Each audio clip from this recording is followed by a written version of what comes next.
आवश्यकताओं से प्रेरित होकर संकेत का परिवार विभिन्न स्थानों में फैलता गया। बहुत से परिवार मेवा नगर में जा बसे। उक्त नगर जसवल से 8 किलोमीटर की दूरी पर अवस्थित था। अब वह भवनाओं से समाप्त है। संवत 1010 में धन्ना का संकेता की 4 पुत्रों ने मेवा नगर को छोड़ दिया। उनमें से ज्येष्ठ पुत्र दशा का पचपदरा में और कनिष्ठ पुत्र राणा का अंतालिया में आकर बसे। तो जो संतवाली गांव के अंदर इस वंश की उत्पत्ति होती है और बाद में समय बीतने के साथ पारिवारिक अपेक्षाएं रही, आवश्यकता रही, व्यापार इत्यादि की जरूरत रही, तो वे वहां से संतवाली गांव से निकलकर व्यापार इत्यादि के लिए आसपास दूर गांव में जाने लगे। तो बहुत सारे परिवार उसमें मेवा नगर में भी जाकर बसे, जो कि जसवाल से 8 किलोमीटर दूर स्थित है। और अब तो वो मेवा नगर जैनों की दृष्टि से देखा जाए तो वहाँ शायद भी कोई अपना घर है, जैनों की घर भी नहीं है। भवनाओं से सुनो, भवनाओं से किंचित मात्र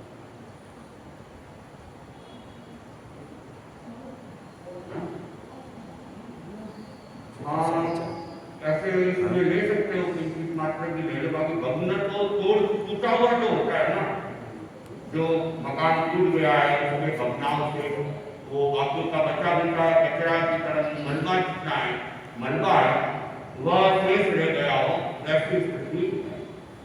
और संवत 1010 के अंदर धन्ना का संकेता के 4 बेटे उन्होंने मेवा नगर को छोड़ दिया। 4 बेटों के साथ में वैसे बहुत सारे परिवार साथ में थे। उनमें से जो ज्येष्ठ पुत्र था दशा था, वह तो कहाँ जाके बसा, पचपदरा गया। और उनका जो छोटा पुत्र था राणा था, वह अंतालिया में जाकर बसता है। स्वामी जी के निकट पूर्वजों में वीरदास बहुत प्रभावशाली व्यक्ति थे। और स्वामी जी के जो पारिवारिक ग्रंथ थे उनमें निकट के अंदर एक व्यक्ति था वीरदास जी, वो बहुत ही प्रभावशाली व्यक्ति इस परिवार में हुआ था। अपने ग्रामीणों को वे मुख्य माने ही जाते थे। आसपास के ग्रामों में भी उनका अच्छा प्रभाव था। वीरदास जी से लेकर स्वामी जी तक वंशावली इस प्रकार है। तो अब वो राणा साहब की वंशावली तो शायद इसमें नहीं है, लेकिन राणा साहब की वंशावली के अंदर आगे जाके ये वीरदास जी हुए थे जो प्रभावशाली व्यक्ति थे। उनके बाद की वंशावली, वीरदास जी की बाद की वंशावली है। तो वीरदास जी के 4 बेटे थे, नाथो जी, गुणो जी, वेमत राम जी और जगमाली। और इन 4 में से केवल एक गुणो जी है, उनका आगे वंश चला था, बाकी 3 का वंश चला नहीं। या तो संतान नहीं हुई या उन्होंने विवाह ही नहीं किया, कुछ भी हो सकता है। तो एक गुणों जी का वो क्या है, वंश चलता है। तो गुणों जी के 3 लड़के थे, नागर जी, पांचो जी और गेलो जी। इसमें भी जो बीच वाले पांचो जी थे उनका वंश चलता है, शेष 2 का कोई वंश आगे नहीं बढ़ाया गया है। तो पांचो जी के 3 बेटे थे, सुखो जी, बल्लू जी और केमो जी। और इसमें भी बीच वाले का वंश चलता है, आगे पीछे वालों का कोई वंशावली उपलब्ध नहीं है। तो बल्लू जी के फिर 2 बेटे होते हैं, होलो जी और भीखन जी। बाकी ऐसा हो सकता है होंगे या नहीं होंगे, इसमें वंशावली में केवल गुणो जी के पांचो जी के बल्लू जी और बल्लू जी के 2 बेटे होलो जी और भीखन जी। भीखन जी के भी आगे कोई वंश चला नहीं, एक लड़की हुई थी। हाँ, मूल मेवा नगर से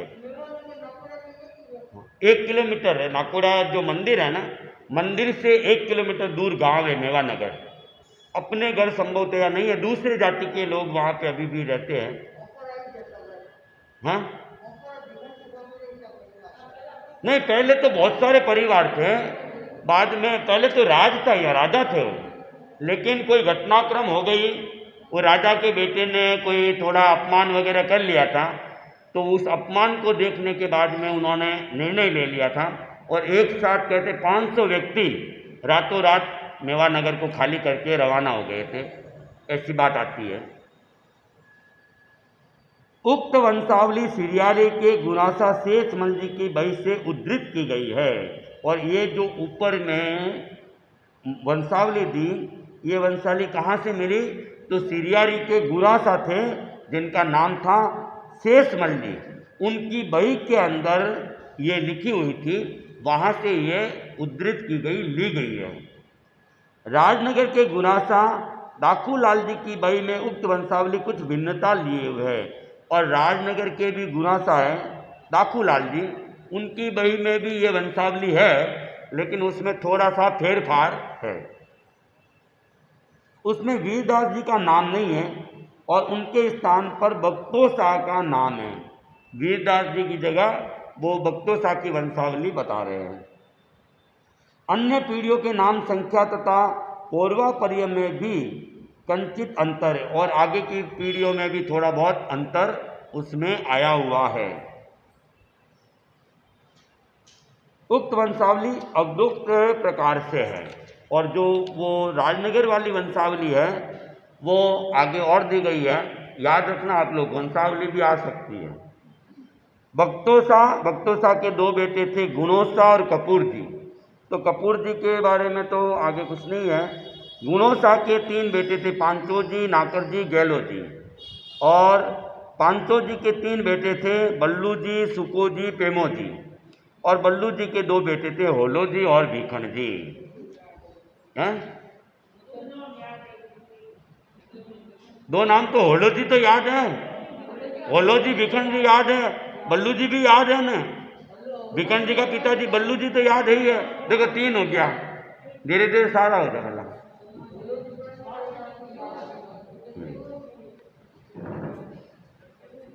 स्वामी भीखन जी का जन्म विक्रम संवत 1783 आषाढ़ शुक्ला त्रयोदशी 1 जुलाई 1726 मंगलवार को हुआ। जब वे गर्भस्थ हुए, माता दीपा जी ने सिंह का स्वप्न देखा। जैन परंपरा में इस स्वप्न को बहुत महत्वपूर्ण माना गया है और 14 महास्वप्नों में गिना गया है। कहा जाता है कि गर्भ धारण काल में माता द्वारा देखा गया ऐसा स्वप्न किसी महापुरुष के अवतरण का सूचक होता है। स्वामी जी के पिता का नाम बल्लू जी था। उन्होंने 2 विवाह किए थे। प्रथम पत्नी का नाम लाक्षणदेव था, उनके पुत्र होलो जी थे। प्रथम पत्नी के दिवंगत होने पर उन्होंने दूसरा विवाह दीपा जी से किया, उनके पुत्र भीखन जी थे। पति पत्नी दोनों ही अत्यंत भद्र और धार्मिक प्रकृति के थे। ऐसे माता पिता की संतान धर्मनिष्ठ तथा सत्य शोधक है, इसमें कोई आश्चर्य नहीं है। होलो जी के बेटे का नाम दिया नहीं है, बाकी होलो जी के भी बेटा हो गया था। होलो जी के एक बेटा था, जब बल्लू शाह ने शादी की ना, उस समय बल्लू शाह के पोता था, इसलिए कहते दादा दादी लाए। अध्ययन, स्वामी बाल्यकाल से ही अत्यंत निपुण और कुशाग्र बुद्धि थे। उस समय की परंपरा में विद्याधन की कोई विशेष व्यवस्था नहीं थी। अधिकांश बालक अक्षर ज्ञान से वंचित ही रहा करते थे। वणिक जाति के बालक स्वल्पाधिक अक्षर ज्ञान अवश्य प्राप्त कर लेते थे। स्वामी जी ने भी तत्कालीन पद्धति के अनुसार गुरु के पास साधारण अध्ययन किया। महाजनी हिसाब में वे शीघ्र ही दक्ष हो गए। व्यवहार बुद्धि भी उनकी बड़ी सजग थी। एक बार बता देने के पश्चात वे अपना पाठ बहुत शीघ्र याद कर लेते थे। गुरु को उनके लिए विशेष परिश्रम करने की कभी आवश्यकता नहीं पड़ी। तो स्वामी जी का जो बचपन था, बचपन से ही वे कुशाग्र बुद्धि के धनी थे। कुशाग्र मतलब तेज बुद्धि के धनी थे। और उस समय की परंपरा में वैसे है ना, पढ़ाई की ज़्यादा कोई व्यवस्था नहीं थी, और अन्य जाति तो प्राय अक्षर ज्ञान वगैरह करते ही नहीं थे। जो बनिया थे, वणिक जाति के लोग थे, वे थोड़े बहुत अक्षर ज्ञान और महाजनी विद्या सीख लेते थे। तो आचार्य भिक्षु भी अपने व्यवहार बुद्धि बड़ी सजग थी और उन्होंने महाजनी विद्या को भी बहुत ही जल्दी उन्होंने सीख लिया था। स्वल्पाधिक मतलब स्वल्पाधिक,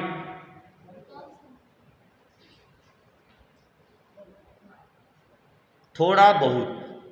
स्वल्प यानी थोड़ा, अधिक यानी बहुत, थोड़ा बहुत, स्वल्पाधिक, स्वल्प अधिक, ठीक है ना। स्वाभिमान, कुछ नहीं आए, मान लो कई चीज़ें तो अब ये ज़्यादा कुछ समझाने जैसी तो नहीं है, नहीं समझ में आए तो पूछ लेना आप लोग। हाँ,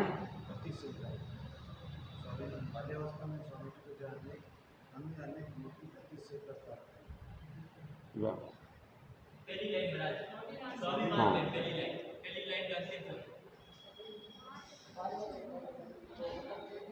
कौन से अध्ययन वाले में? वो तो अभी पढ़ना है ना, वो तो अभी पढ़ना बाकी है। पहले से क्यों पूछते हो? पढ़ने के बाद में अगर नहीं आए तो बात आए। मैं देख रहा हूँ कहाँ आया। स्वाभिमान, बाल्यावस्था में स्वामी जी को जहाँ अन्य अनेक गुणों की अतिशयता प्राप्त थी, वहाँ स्वाभिमान भी उसी अनुपात से प्राप्त। अतिशयता मतलब विशेषता है। 34 अतिशयी, 35 वचनातिशयी। तीर्थंकर भगवान के आते हैं ना, अतिशयी मतलब विशिष्टता, विशेषताएं। अपमानजनक स्थिति उन्हें कहीं भी सह्य नहीं हुई। उनके एक पारिवारिक चाचा बहुधा उनके सिर पर प्यार से चपत लगा दिया करते थे, कई बार धीमे तो कई बार जोर से भी। उक्त उपहास के साथ चाचा कहते, तुम्हारी खोपड़ी तो बहुत पक्की है। ठोला लगाते थे, चपत की जगह ठोला की, कल मैंने कहानी सुनाई थी व्याख्यान में संबोधया, तो ठोला लगाते थे और ठोला लगा के बाद तुम्हारी खोपड़ी तो मजबूत है। एक तो दर्द होता है और खोपड़ी मजबूत है। चाचा का वो व्यवहार उन्हें अनेक महीनों तक सहा। कई बार उस पर अपनी अप्रसन्नता भी व्यक्त की, पर चाचा नहीं माने। वे उन्हें चिढ़ाने के लिए पहले से भी अधिक चपत लगाने लगे। आखिर चाचा का वह स्वभाव उनके स्वाभिमान को एक चुनौती हो गया। उन्होंने उसे छुड़ाने के लिए अनेक उपाय किए, पर सफल नहीं हुए। मृदु उपाय काम नहीं कर सके। तब उन्होंने निश्चय किया कि अब कठोर उपाय से ही काम लेना होगा। राजस्थान के तत्कालीन बालक जब कुछ बड़े हो जाते थे तब अपने सिर के ऊपर प्राय पगड़ी ही पहना करते थे। भिखन जी भी पगड़ी पहनते थे। एक दिन वे अपनी पगड़ी के नीचे नुकीले कांटे छिपाकर चाचा के पास आए। चाचा ने अपने स्वभावानुसार उनके सिर पर ज्यों ही कसकर हाथ मारा, त्यों ही हथेली में कांटे चुभ गए। चाचा करा उठे और वे भाग गए। उनके स्वाभिमान ने चाचा का वह स्वभाव सदा के लिए छुड़ा दिया। उसके बाद में चाचा ने मारना कुब्दी है, कुछ भी कर सकता है, तो उसके बाद में उसने मारना छोड़ दिया। हाँ, विवाह के समय भिखन जी कितने वर्षों के थे इसका कहीं कोई उल्लेख नहीं मिलता है। तत्कालीन सामाजिक प्रथा को देखते हुए कहा जा सकता है कि वे बाल्यावस्था में ही विवाहित कर दिए गए। उनकी पत्नी का नाम सुगनी बाई था। वह बगड़ी के बाठिया परिवार की पुत्री थी। बाल्यावस्था से ही वैवाहिक बंधन में डाल देने पर भी उनका जीवन वैराग्य भावना से ओतप्रोत रहा। उनका गृहस्थ जीवन बहुत ही संयमित और शांतिमयी था। उनकी पत्नी उनके अनुरूप ही धार्मिक तथा विनयशील थी। उनकी एक पुत्री हुई। वह निम्बावास के बापना परिवार में ब्याही गई। निम्बावास के बापना परिवार में भिखन जी की बेटी की शादी होती है और भिखन जी की शादी बाठिया परिवार में होती है। कहाँ का? बगड़ी का बाठिया परिवार था, वहाँ उनकी शादी होती है। उनकी पत्नी का नाम सुगनी बाई था। निपुण गृहस्थ। शाह बल्लू जी के दिवंगत हो जाने के पश्चात स्वामी जी ने बड़े भाई होलो जी पृथक रहने लगे और स्वामी जी माता के साथ वे गृह कार्य तथा व्यापार में बहुत शीघ्र भाग लेने लगे थे। और बल्लू जी जब का देहांत हो जाता है तो उसके बाद में उनके जो भिखन जी के बड़े भाई थे, वो पहली वाली पत्नी के बेटे थे, तो वे होलो जी अब अलग ही रहने लगे। वे दीपा जी के साथ में नहीं रहते थे। और दीपा जी के साथ में उनका पुत्र भिकन जी थे। और भिकन जी बहुत जल्दी ही उन्होंने व्यापार वगैरह में भाग लेना चालू कर लिया। उसमें गृह भार को वहन करने की सहज निपुणता थी। अपने ग्राम में वे सर्वाधिक बुद्धिमान व्यक्ति गिने जाते थे। उस समय भी मतलब बचपन से ही वे अपने गांव में सबसे ज़्यादा बुद्धिमान व्यक्तियों के अंदर उनका नाम आने लग गया था। अतः पंचायत तथा व्यक्तिगत परामर्श में भी उनकी बात का बहुत मूल्य समझा जाता था। और कभी पंचायत बैठती थी या कोई व्यक्तिगत कोई उनसे सलाह लेना होता तो भिकन जी से लोग सलाह लेते थे। मतलब एक छोटे से बालक से भी लोग क्या करते थे, सलाह वगैरह लेते रहते थे। असाधारण बुद्धि और दूरदर्शिता से उनको हर स्थान पर महत्वशील व्यक्ति बना दिया। और एक तो असाधारण बुद्धि, असाधारण मतलब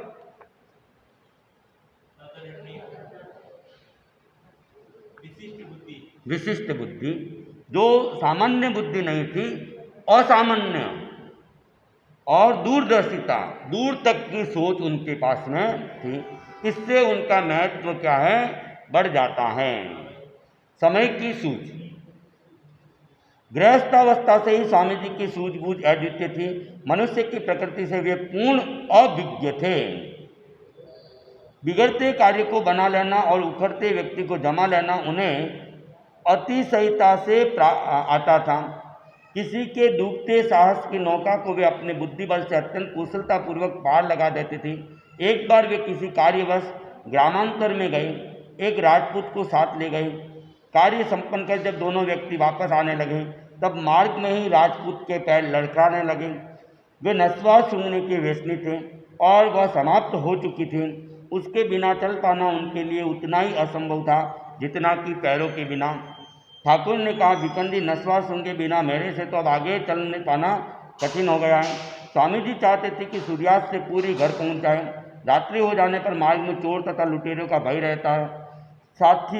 साथी को जंगल में अकेला छोड़कर जाना भी उचित नहीं था। उन्होंने कहा, ठाकुर साहब, आप धीरे धीरे चलिए, मैं आसपास के खेतों में किसी के पास नस्वार हो तो खोज कर लाता हूँ। ये भी कल मैंने स्टोरी सुना दी थी वैसे व्याख्यान में। तो स्वामी जी थे गृहस्थ अवस्था से सूझबूझ के क्या थे, धनी थे, अद्वितीय थे। अद्वितीय उनकी सूझबूझ, अद्वितीय मतलब ऐसी कहीं दूसरी जगह उपलब्ध नहीं हो वैसी उनकी सूझबूझ थे। और वे मनुष्य की प्रकृति के पूर्ण अभिज्ञ थे, मतलब जानकार थे। अभिज्ञ थे मतलब मनुष्य की प्रकृति कैसी है उसको जानने वाले हैं। और उसका एक उदाहरण दिया गया कि वे पास के गांव में किसी व्यक्ति के साथ में गए थे, वापस लौट रहे थे, शाम का समय होने वाला था, अंधेरा पड़ने वाला था और उसके पैर बहुत धीरे धीरे। तो ठाकुर जी को कहा, भाई आप जल्दी चलो नहीं तो अंधेरा हो जाएगा, फिर चोर डाकू का भी, जंगली जानवरों का भी खतरा रहता है। उन्होंने कहा, भाई नस्वार सूंघे बिना तो मैं चल नहीं पाऊँगा, मेरे तो सिर चकरा रहा है, पैर उठ ही नहीं रहे। तो उन्होंने कहा, ठीक है आप धीरे धीरे चलो, मैं देखता हूँ कोई खेत वगैरह में कोई व्यक्ति हो, उनके पास में कोई नस्वार मिल जाए तो मैं लेके आता हूँ।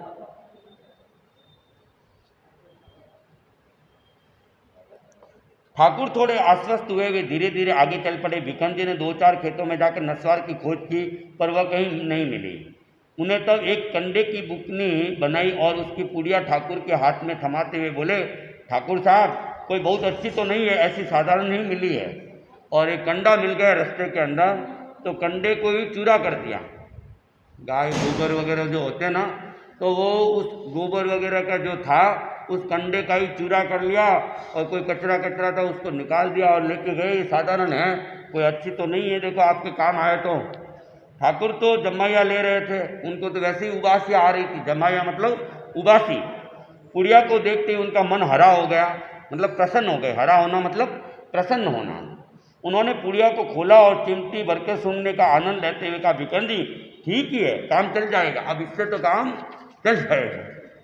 नस्वार न होते हुए नस्वार के विश्वास ने ठाकुर के पैरों में गति भर दी। वे सूर्यास्त से पूर्व ही अपने घर चले गए। तो इस प्रकार आदमी वो वे थे ना कि प्रकृति के पूर्ण अभिज्ञ थे, वे प्रकृति को जानने वाले थे। तो आदमी की मानसिकता को बदल दिया। अब नस्वार तो नहीं थी, लेकिन नस्वार का कि हाँ ठीक है नस्वारी है और काम चल जाएगा। सुधारवादी स्वामी जी सत्य सेवी थे, इसलिए जनसाधारण को भटका देने वाले दंभों और प्राचीनता का संबल पाकर चलने वाली रूढ़ियों से उनका प्रारंभ से ही विरोध रहा। समय समय पर उन्होंने उस विरोध को प्रकट किया और समाज को सजग करने का प्रयास भी किया। यद्यपि वे प्रयास कोई व्यवस्थित समाज सुधार के निमित्त नहीं किए गए थे, फिर भी उनके रूप में हम स्वामी जी के जीवन में सुधारवादिता के उन बीजों को देख सकते हैं जो आगे चलकर विकसित हुए थे। दंभों और रूढ़ियों के प्रति उनकी दृष्टिकोण को स्पष्ट करने वाली अनेक घटनाएं। तो स्वामी जी प्रारंभ से ही क्या है, सत्य सेवी रहे थे, सत्य के प्रति उनका झुकाव था और अनावश्यक रूढ़ परंपराएं वगैरह ये उनको अच्छी नहीं लगती थी। तो समाज में सुधार करने का वे उन्होंने उस समय कुछ कुछ कदम उठाए थे और आगे जाके वे धीरे धीरे जो उन्होंने तो मात्र कदम उठाए थे, आगे जाके फिर वो बीज जो बोए थे वो विकसित भी हो जाते हैं। दंभ का विरोध। एक बार कंटालिया में किसी के घर में चोरी हो गई। पास के ही बोर नदी गांव में एक अंधा कुमार रहता था। वह कहा करता था कि उसके मुंह से देवता बोला करते हैं। लोगों को उसकी बात पर विश्वास भी था, अतः चोर का पता लगाने के लिए उसे बुलाया गया।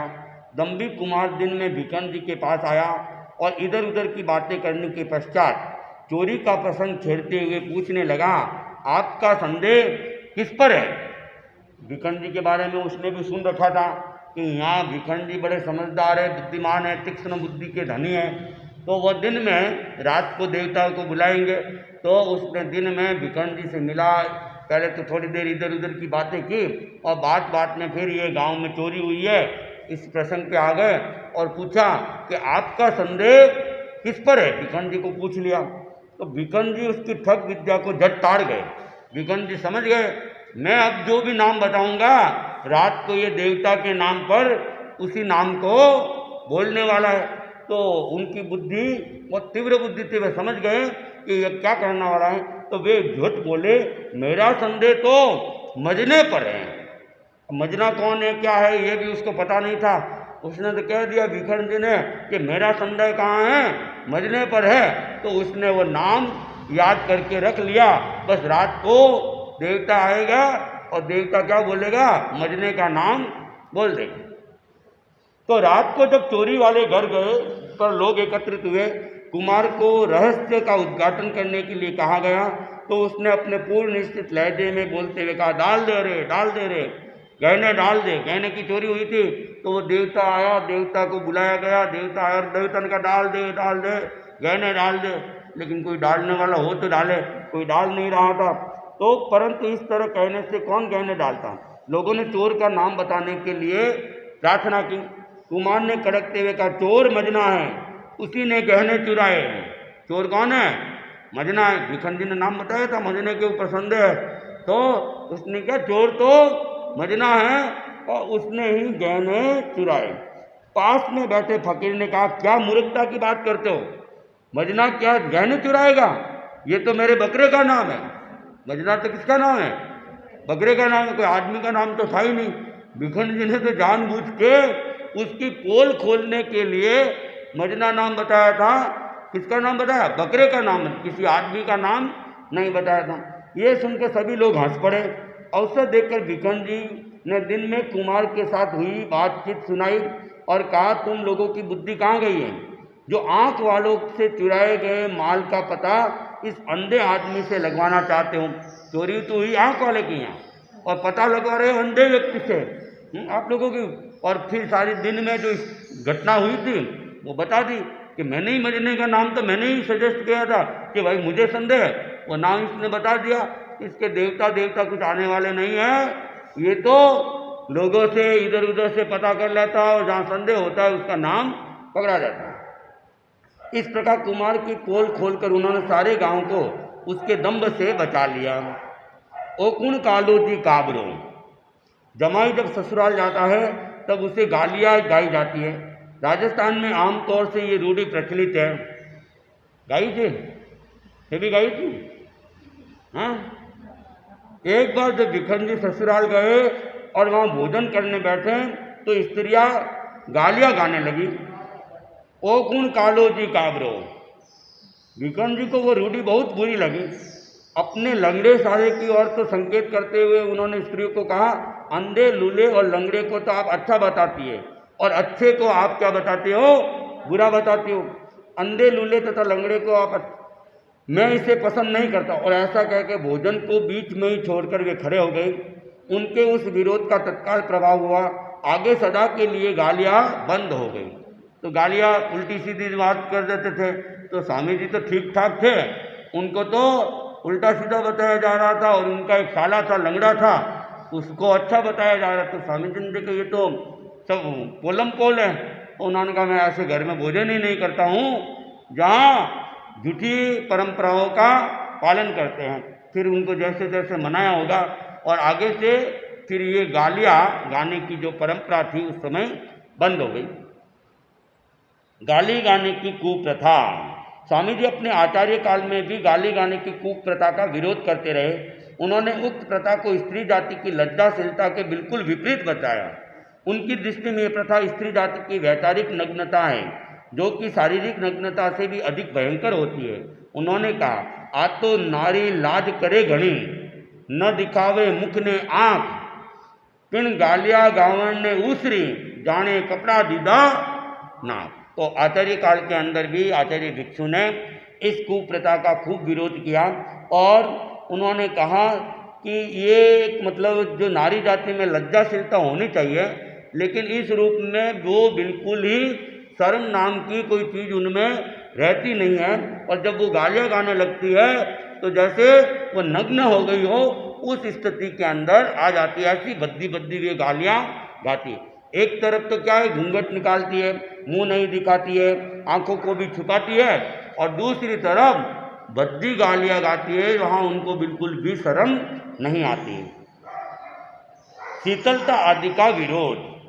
शीतला आदि का विरोध, शीतला माता वगैरह जो थी, स्वामी जी शीतला भैरव आदि देवों की पूजा को भी एक अज्ञानमय परंपरा ही मानते थे। अनेक बार वे अपने व्याख्यानों में इसका विरोध करती। वे गृहस्थ में व्याप्त इस अज्ञान मूलक परंपरा को छुड़ा देना चाहते थे। आचार्य काल की उनकी उस सुधारवादी भावना को गृहस्थ काल की सुधारवादी भावना का ही एक अधिक परिष्कृत रूप कहा जा सकता है। बचपन में जो उनके सुधारवादी भावना थी वो एक छोटे लेवल पे थी। आचार्य बनने के बाद में वो और थोड़ी विकसित रूप से परिष्कृत मतलब अच्छे रूप में उनकी वो सुधारवादी भावना आई। और ये जो शीतला माता, भैरू जी आदि ये जो लोक परंपराएं हैं और लोक परंपरा के नाम पे जो कुछ भी हो रहा था उनका उन्होंने क्या किया, विरोध किया। धर्म जिज्ञासा। स्वामी जी के माता पिता गच्छवासी यति संप्रदाय के अनुयायी थे। किसके? यति संप्रदाय या गच्छवासी संप्रदाय के अनुयायी थे।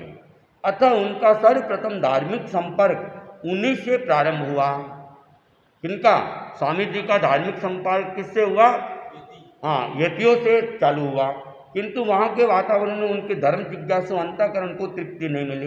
लेकिन वहाँ जो यतियों का वातावरण था उसमें उनकी जो जिज्ञासाएँ थी, धार्मिक जिज्ञासाएँ, उन जिज्ञासाओं को तृप्ति नहीं मिलती है, संतोष नहीं मिलता है।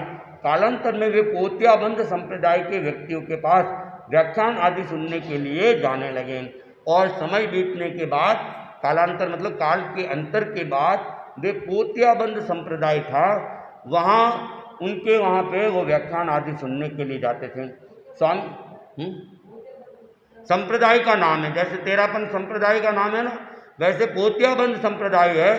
पोतियाबंद संप्रदाय के जो संत होते थे वे माथे में सफेद कलर का पोतिया बांधते थे। संभवतः या नहीं?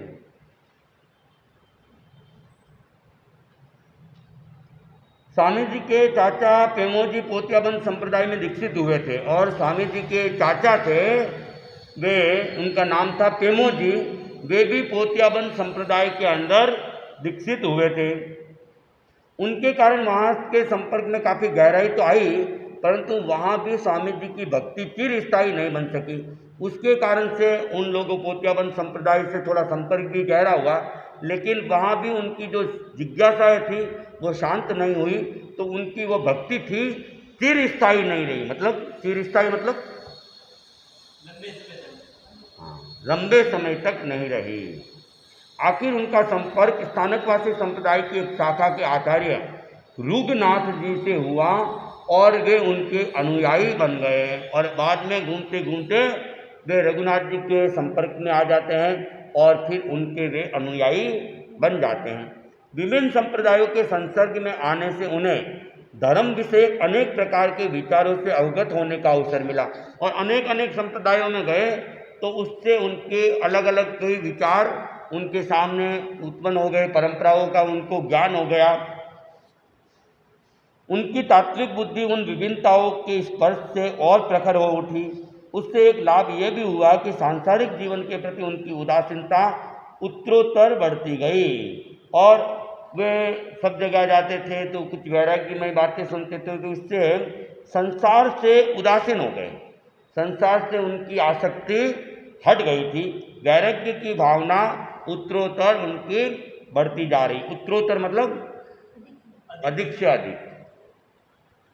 उत्कट विराग, उत्कट विराग मतलब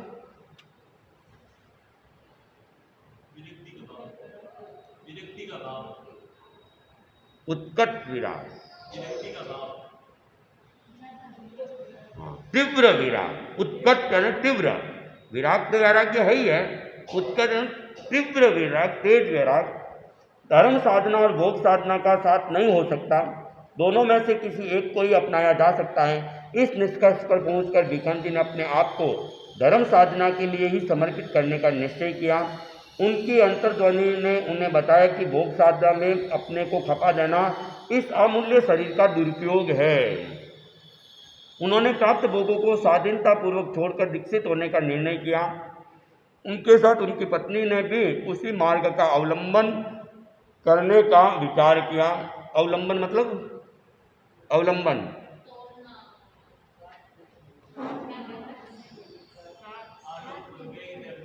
हाँ, सहारा लेना, अवलंबन किसी का सहारा लेना। तो उसी मार्ग का सहारा लेने का विचार उनकी पत्नी सुगनी बाई ने भी किया। संयम की पूर्व साधना के रूप में वे दोनों ब्रह्मचर्य की पालना करने लगे और दीक्षा लेने से पहले उन्होंने अपनी तैयारी करनी चालू की। तो सर्वप्रथम उन्होंने ब्रह्मचर्य का पालन करना चालू कर दिया। पूर्ण युवावस्था में ब्रह्मचर्य पालन करने का संकल्प लेकर दोनों ने अंतःकरण से उठी हुई धर्म भावना को मूर्त रूप देना प्रारंभ किया। दोनों ने अभिग्रह किया कि जब तक दीक्षा की भावना कार्य रूप में परिणत नहीं हो जाएगी तब तक एकांतर उपवास किया करेंगे। और उसके बाद में और क्या संकल्प लिया कि जब तक दीक्षा नहीं हो जाती है तब तक एकांतर उपवास करेंगे, एक दिन उपवास एक दिन पारना। उनके गृह जीवन का वह समय उत्कट विराग भावना के साथ व्यतीत होने लगा और गृहस्थ जीवन में वे तीव्र वैराग्य के साथ में अपना समय व्यतीत करने लगे। पत्नी वियोग। अभिग्रह के कुछ समय पश्चात ही भिखन जी की पत्नी का देहांत हो गया। उस अचानक मृत्यु ने उनकी भावना को एक साथ झकझोर डाला। वे सोचने लगे काल का कोई भरोसा नहीं है, अतः शुभ कार्य में समय मात्र का भी प्रमाद भी भयंकर भूल है। आगम कहते कि अपने संकल्पित काम को भविष्य के ऊपर 3 प्रकार के व्यक्ति ही छोड़ सकते हैं। एक तो वे जिनकी मृत्यु के साथ वह मित्रता है, दूसरे वे जो मृत्यु के सामने से भाग जाने का सामर्थ्य रखते हैं, और तीसरे वे जो यह समझते हैं कि मृत्यु कभी होगी ही नहीं। भिखन जी रात दिन इन्हीं विचारों में लीन रहने लगे। वे अपनी इच्छा को बहुत शीघ्रता से फलीभूत कर लेना चाहते थे, अतः स्वभावतः ही उनकी आकृति पर गांधीर्य रहने लगा। तो ये अभिग्रह तो कर लिया कि जब तक दीक्षा नहीं होगी तब तक एकांतर करेंगे, लेकिन यह अभिग्रह बहुत लंबे समय तक नहीं चला और वो जो पत्नी थी उनकी बीच में ही क्या हो जाती है, मृत्यु हो जाती है। तो मृत्यु होने से उनकी जो तीव्र भावना था और ज़्यादा तीव्र हो गई और उन्होंने सोचा कि काल का तो कोई भरोसा नहीं, इसलिए शुभ काम में देरी नहीं करनी चाहिए। और आगम में भी बताया गया कि व्यक्ति जो संकल्पित है काम को भविष्य के ऊपर, तो वही व्यक्ति छोड़ सकता है जिसकी मृत्यु के साथ में क्या है, मित्रता हो, या मृत्यु आ जाए तो भागने का सामर्थ्य रखता हूँ, या जो समझता है कि मैं तो कभी मरने वाला ही नहीं हूँ, मैं तो सदा सदा के लिए अमर हूँ, वही व्यक्ति शुभ काम को के भविष्य में करेंगे, आगे कर लेंगे। ऐसी सोच वही रखते हैं। तो अब आचार्य भिक्षु जो थे वो उनके विचारों इसमें बहुत ज़्यादा ही उसमें सोचने लगे और वे प्राय गंभीर रहने लगे। हंसी मजाक वगैरह ये सब उन्होंने छोड़ दिया था। लोगों ने उस गांधीर्य को पत्नी वियोग के उत्पन्न औदासीन्य समझा। औदासीन्य क्या होता है? औदासीन्य है उदार होना, उदासीन। औदासीन्य मतलब उदासीन, उदासीन आदमी उदास हो जाता है ना। तो वो प्राय गंभीर अवस्था में रहते थे। तो लोगों ने देखा इनकी पत्नी का वियोग हो गया है, तो यही दिमाग में उनकी पत्नी घूम रही है, इसके कारण से ये उदास उदास रह रहे हैं। लेकिन उनको ये पता नहीं था कि इनके मन में तो क्या है, वैराग्य की भावना है, और अब ये ज़्यादा संसार में नहीं रहना चाहते हैं, इसलिए उदास है, न कि पत्नी के वियोग के कारण से उदास है। उन्होंने उनकी भावना को अपनी भावना के अनुरूप ही आंका, और आदमी जैसी अपनी सोच होती है वैसा ही दूसरों की सोच भी वो वैसी ही समझने लगता है। सांत्वना के साथ साथ दूसरा विवाह कर लेने के लिए परामर्श देने लगे, और जो भी आता वो उनको फिर क्या कहते हैं कि आप दूसरा विवाह कर लो, दूसरा विवाह कर लो। तो परंतु विकर्ण जी ने उसे स्पष्ट अस्वीकार कर लिया। अच्छे संबंध मिलते हुए भी उन्होंने सबको विरक्त भाव से ठुकरा दिया, और अच्छे अच्छे रिश्ते भी, क्योंकि उनका प्रभाव भी था और बुद्धिमान भी थे, व्यापार में भी वे दक्ष थे, तो लोगों के उनके अच्छे अच्छे रिश्ते भी आ रहे थे। लेकिन उन्होंने वैराग्य भावना के साथ में उन रिश्तों को, अच्छे रिश्तों को भी ठुकरा दिया और यावत जीवन ब्रह्मचर्य पालने की प्रतिज्ञा कर ली। आत्म परीक्षा। संयम आत्म विजय के लिए जितना सुखदायक है, कायर के लिए उतना ही अधिक दुखदायक है। मन और इंद्रिय पर नियंत्रण स्थापित किए बिना इस और पैर बढ़ा जाना खतरों से भी भरा हुआ है। इसलिए भिकन जी ने दीक्षा से पूर्व अपने आप को पूर्ण रूप से कसौटी पर कसकर देख लिया था कि वे पग पग पर आने वाले परीक्षों को दृढ़ता के सामना कर सकते हैं या नहीं। उस परीक्षण काल में एक बार तो उन्होंने कैर का ओसाया हुआ पानी भी पीकर देखा। उस पानी को उन्होंने एक तांबे के लोटे में भरकर बंदे एक दूसरे पर रखे बर्तनों की श्रेणी में रख दिया और काफ़ी देर तक पड़े रहने के पश्चात पिया। अति निरस उस जल को पीकर वे ये देख लेना चाहते थे कि साधु बनने पर अचित जल पीने के नियम को वे निभा सकेंगे या नहीं। अपने दीक्षित जीवन के उत्तरार्ध में संवत 1851 में उक्त घटना का उल्लेख करते हुए उन्होंने मुनि हेमराज जी से, जबकि वे गृहस्थ थे, कहा था साधु होने के पश्चात आज तक वैसा निरस जल पीने का काम नहीं पड़ा। उन्होंने आत्म परीक्षण के रूप में इस प्रकार के अनेक प्रयोग करके अपने आप को पूर्ण रूप से तोल कर देख लिया था।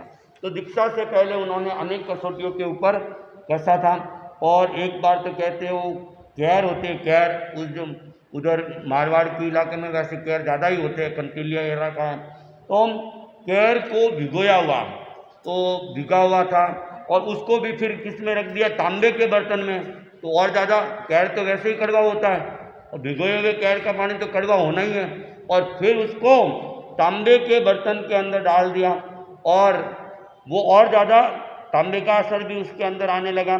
तो फिर वैसा पानी उसने पिया कि साधु जीवन में मान लो अचित पानी नहीं मिले, जैसा तैसा मिले, तो मैं अचित पानी के नियम की पालना कर सकूंगा कि नहीं कर सकूंगा, इस प्रकार उन्होंने तोला था।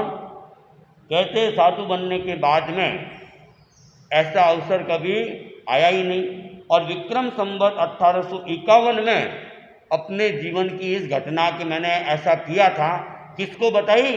हेमराज जी को। हेमराज जी उस समय दीक्षित नहीं थे, गृहस्थ थे, उनको ये घटना का उल्लेख किया और उन्होंने कहा कि आज तक भी मुझे वैसा पानी वापस पीने की जरूरत नहीं पड़ी। तो इस प्रकार अनेक रूप से उन्होंने अपने आप को तोला था। आज्ञा की मांग। अपनी क्षमता का पूर्ण विश्वास हो जाने के पश्चात विकर्ण जी ने अपना विचार माता दीपा जी के सामने रखा और दीक्षा के लिए आज्ञा मांगी। वे अपनी माता के अत्यंत प्रिय और विनीत पुत्र थे।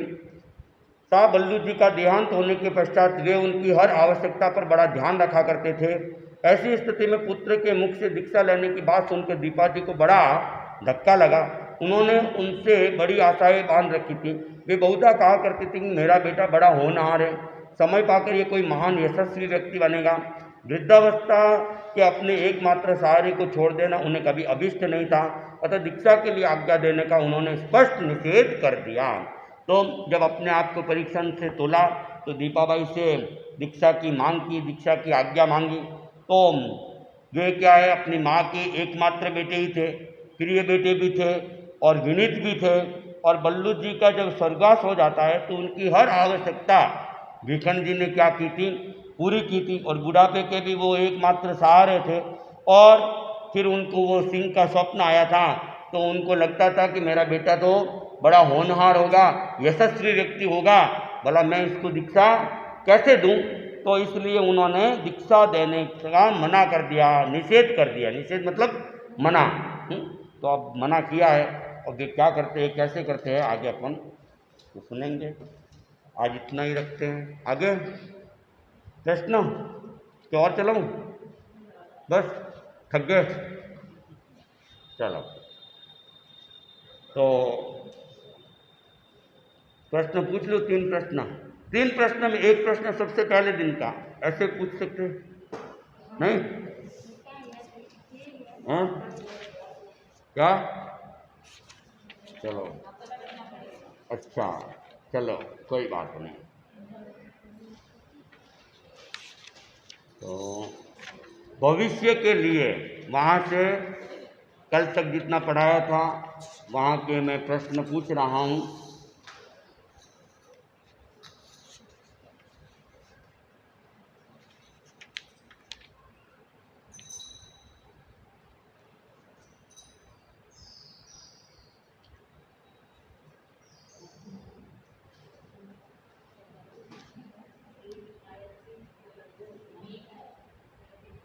तेरा पंथ को किसका अलभ्य उदाहरण कहा जा सकता है? हाँ ऐसे नहीं बोलना, नहीं है वो। हाँ हाँ, नंबर किसका है? 38 नहीं आता? किसी को आता है और किसी को आता है? बस एक कोई, और किसी को आता हो तो फिर 2 निकाल दे।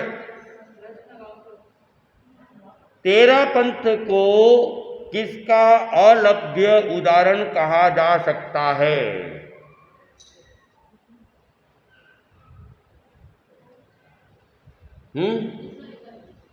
बस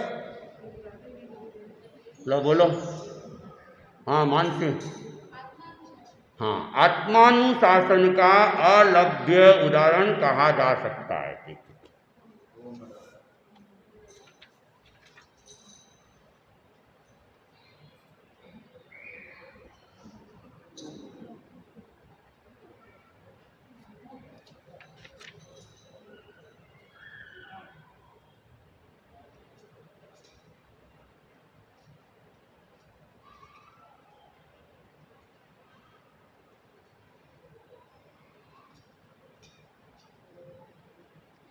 जनमानस का संस्यालु होना स्वाभाविक किस बात के लिए था? हार्ड है। चलो दूसरा पूछ लेता हूं, अभी मत नाम नंबर मत बोलना।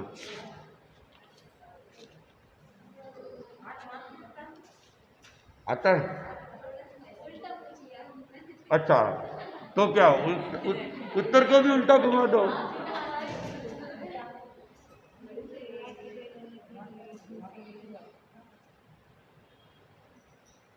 ठाकुर बखत सिंह जी कौन से राजपूत थे? हाँ 1 मिनट, हाँ पहले तो लक्की नंबर किसका आ रहा है? 38। अरे जो आ गया उसको एक बार अलग कर दो। हाँ अब वापस नंबर निकालो। हाँ हाँ 46 किसका है?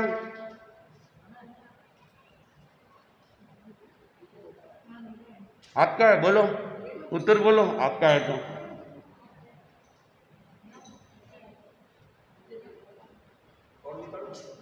हाँ आपका आता है ना, आपका आता है और आपका आता है, आपका आता है। एक काम करो, इन तीनों के नंबर बोलो, आप नंबर बोलो। हाँ हाँ, आप नंबर निकालते जाओ, ऐसा नहीं, अरे नंबर नहीं, आप नंबर निकालते जाओ, उसको छोड़ दो। अरे हाँ, वो जो निकले हुए उसको तो निकालते, हाँ चलो एक एक निकालते जाओ। 52, 52 नहीं आता, नहीं छोड़ो, आगे बोलो। 46 नहीं आता, छोड़ो। 81 हाँ हाँ हाँ, भारती राजपूत, हाँ नहीं, ये जो निकली हुई है उसको छोड़ दो। हाँ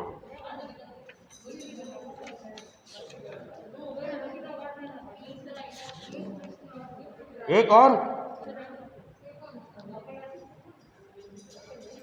आचार्य भिक्षु को किसके प्रति घृणा थी? आचार्य भिक्षु को किसके प्रति घृणा थी? बहुत सरल प्रश्न है, बहुत सरल है। हाँ एक मिनट, नंबर नंबर 62 असत्य के प्रति, ठीक है, एकदम ओके। हाँ तीनों हो गए। अब वो लक्की ड्रॉ निकालना है। लो भाई मुदित, लक्की ड्रॉ। हाँ हाँ उमंग, 43 किसका है? 43 46 किसका है? चलो कोई बात, शिल्पा जी। हाँ ठीक है, अब मैं कुछ प्रश्न और पूछ लूं, अब तो हार्ड पूछ सकता हूँ, तो हार्ड याद करने वाले इजी तो अपने आप ही आ जाएंगे। हाँ क्या कह रहे? अच्छा अच्छा,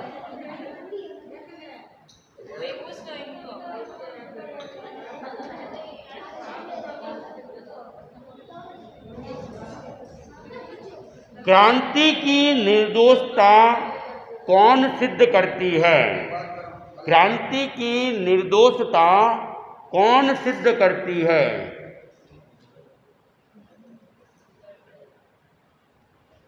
क्रांति की निर्दोषता कौन सिद्ध करती है? आता है किसी को? बोलो, पूरा बोलो। हाँ, संगठन की निर्दोषता क्रांति की निर्दोषता सिद्ध करती है। पूरा रट के आई हो क्या? अच्छा पढ़ के आई हो।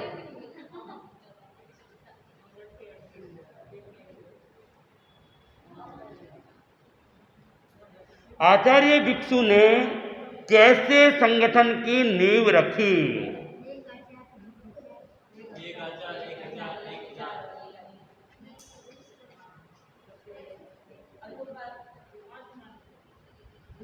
आचार्य भिक्षु ने कैसे संगठन की नींव रखी?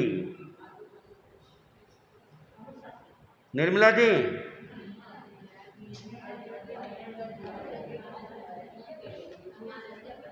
हाँ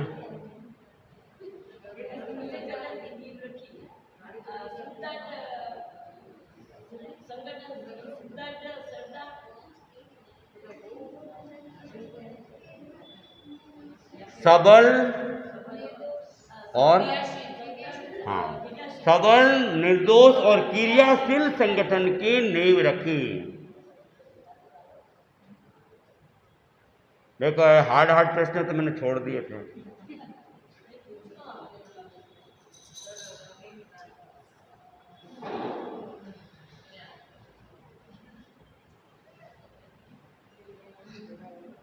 कौन सी सुदृढ़ नींव पर तेरापंथ का भवन निर्मित हुआ?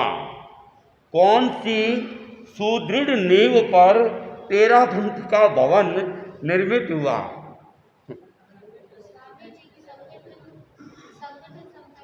हाँ, संगठन क्षमता की सुदृढ़ नींव के ऊपर तेरापंथ का भवन निर्मित हुआ।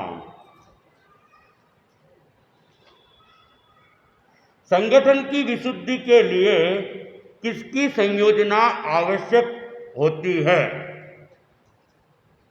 संगठन की विशुद्धि के लिए किसकी संयोजना आवश्यक होती है।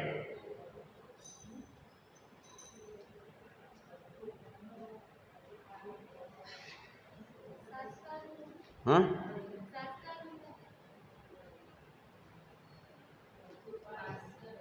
पास कौन बताएगा? अच्छा, गुण स्वीकार, हाँ दोष परिहार, गुण स्वीकार और दोष परिहार की संयोजना आवश्यक होती है।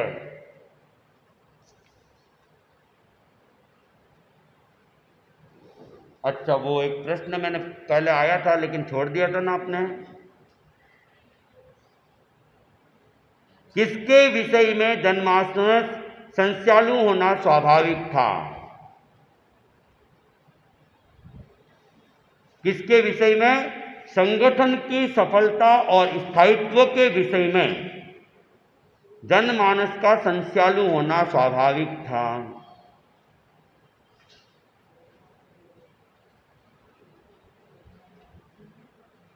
शैथिल्य के विरुद्ध पहले क्या हो चुकी थी? शैथिल्य के विरुद्ध पहले क्या हो चुकी थी?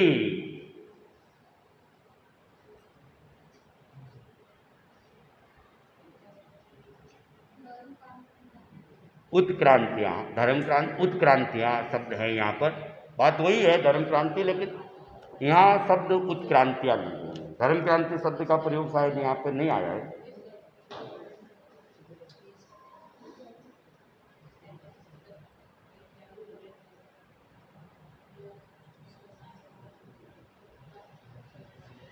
स्वामी जी का मार्ग कब तक चलता रहेगा? स्वामी जी का मार्ग कब तक चलता रहेगा?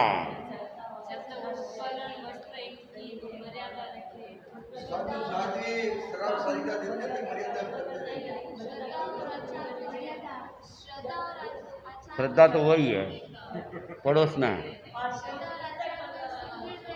हाँ,